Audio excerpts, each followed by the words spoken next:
Assalamualaikum warahmatullahi wabarakatuh. Selamat datang di channel Rumah Kosong. Bersama saya, Angga Purnama. Kali ini saya akan menceritakan sebuah kisah yang berjudul Teror Banaspati. Oke, langsung saja kita simak ceritanya. Malam itu langit dihiasi bulan purnama penuh, seakan mengawasi setiap gerak-gerik desa Karangsetra. Angin malam berhembus dingin, menelusup di antara pepohonan dan membawa bisikan-bisikan misterius yang membuat bulu kuduk merinding. Di sebuah rumah tua di pinggir desa tinggal seorang pria bernama Joko bersama istri dan anaknya yang masih balita. Desa Karangsetra memang dikenal akan keangkerannya. Banyak cerita horor yang beredar. Salah satunya tentang Banaspati, makhluk api yang dipercaya menghantui desa tersebut.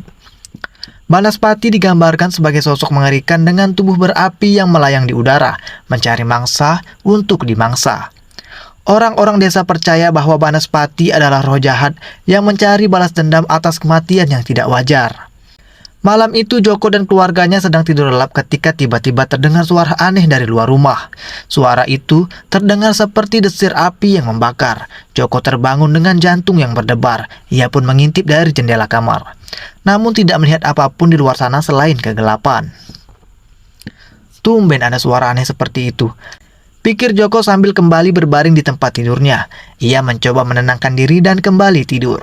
Namun perasaannya tetap tidak enak. Beberapa menit kemudian, suara itu kembali terdengar. Kali ini lebih jelas dan lebih dekat. Joko memutuskan untuk bangun dan memeriksa apa yang terjadi. Dengan langkah hati-hati, Joko berjalan menuju ruang tamu dan membuka pintu depan. Angin dingin segera menyambutnya dan membuatnya menggigil. Di kejauhan, Joko melihat cahaya merah yang berkedap-kedip. Cahaya itu semakin lama semakin mendekat, dan Joko mulai merasa takut. Ia teringat cerita tentang Banaspati yang sering diceritakan oleh orang-orang tua di desanya. Ini pasti cuma bayanganku saja, gumam Joko sambil berusaha menguatkan diri. Namun ketika cahaya itu semakin mendekat, Joko dapat melihat dengan jelas sosok mengerikan yang melayang di udara. Tubuhnya berapi dan mata merah menyala yang menatap tajam ke arahnya. "Banaspati!" seru Joko dalam hati. Ia segera menutup pintu dan berlari ke kamar membangunkan istrinya Sari. "Sari, bangun! Kita harus pergi dari sini sekarang juga!" kata Joko dengan panik. "Ada apa, Mas?" tanya Sari yang masih setengah mengantuk. "Banaspati, aku melihatnya Banaspati di luar sana," jawab Joko dengan suara gemetar. Mendengar kata Banaspati, Sari langsung terjaga sepenuhnya. Ia tahu betapa berbahayanya makhluk itu. Tanpa banyak bicara, Sari segera mengambil anak mereka yang sedang tidur dan bersiap untuk pergi. Namun, sebelum mereka sempat keluar dari rumah, suara desir api terdengar semakin keras. Rumah mereka tiba-tiba terasa panas. Api mulai menjalar di dinding dan atap rumah. Joko dan Sari berusaha keluar, namun pintu depan sudah terhalang oleh kobaran api. "Kita harus keluar lewat jendela!" teriak Joko. Mereka segera menuju jendela di kamar belakang dan mencoba membukanya. Namun, sebelum mereka sempat keluar, sosok Banaspati muncul di depan jendela dengan mata merah menyala. Makhluk itu tertawa dengan suara mengerikan, seakan menikmati ketakutan mereka. Joko tidak ingin menyerah begitu saja. Ia mengambil kayu yang ada di dekatnya dan mencoba memukul Banaspati.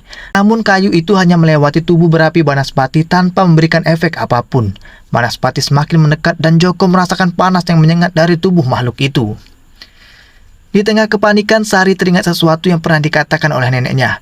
"Banaspati takut air," pikirnya. Tanpa pikir panjang, Sari berlari menuju dapur dan mengambil ember berisi air.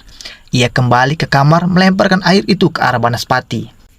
Ternyata, air memang membuat Banaspati mundur sejenak. Api di tubuhnya meredup sedikit, memberikan kesempatan bagi Joko dan keluarganya untuk melarikan diri. Mereka segera melompat keluar melalui jendela dan berlari secepat mungkin menjauhi dari rumah. Banaspati mengeluarkan raungan marah dan mengejar mereka. Joko, Sari, dan anak mereka berlari tanpa henti mencari tempat aman. Mereka akhirnya sampai di rumah kepala desa, Pak Budi, yang terkenal memiliki pengetahuan tentang hal-hal mistis. Pak Budi segera membuka pintu ketika mendengar ketukan keras di tengah malam. Melihat kepanikan di wajah Joko dan Sari, ia segera mengerti apa yang terjadi. "Cepat masuk, kita harus melakukan sesuatu untuk mengusir Banaspati," kata Pak Budi dengan suara tegas. Mereka semua masuk ke dalam rumah Pak Budi. Kepala desa itu segera mengambil beberapa benda dari lemari, termasuk air suci dan beberapa jimat. Ia mulai melakukan ritual untuk mengusir Banaspati, sambil meminta Joko dan Sari untuk membantu. Banaspati akhirnya tiba di depan rumah Pak Budi. Makhluk itu mencoba masuk namun terhalang oleh jimat yang dipasang di pintu dan jendela. Pak Budi terus melafalkan mantra dan air suci yang disiramkan ke tanah membuat Banaspati semakin melemah. Dengan usaha keras dan bantuan Pak Budi, Banaspati akhirnya mundur dan menghilang ke dalam kegelapan malam.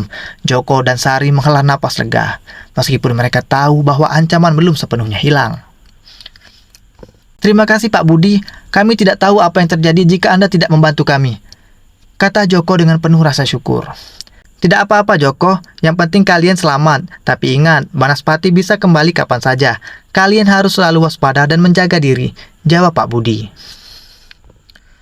Malam itu menjadi pelajaran berharga bagi Joko dan keluarganya. Mereka menyadari betapa bahayanya makhluk-makhluk gaib yang menghantui desa mereka. Dengan bantuan Pak Budi, mereka mulai belajar lebih banyak tentang cara melindungi diri dari ancaman Banaspati dan makhluk-makhluk jahat lainnya. Desa Karangsetra tetap dihantui oleh cerita-cerita horor, namun Joko dan keluarganya kini lebih siap menghadapi segala kemungkinan. Mereka tahu bahwa di balik kegelapan malam, ada makhluk-makhluk yang selalu mengintai, mencari kesempatan untuk meneror. Namun, dengan keberanian dan pengetahuan yang mereka miliki, mereka siap melawan dan melindungi diri dari segala ancaman yang datang.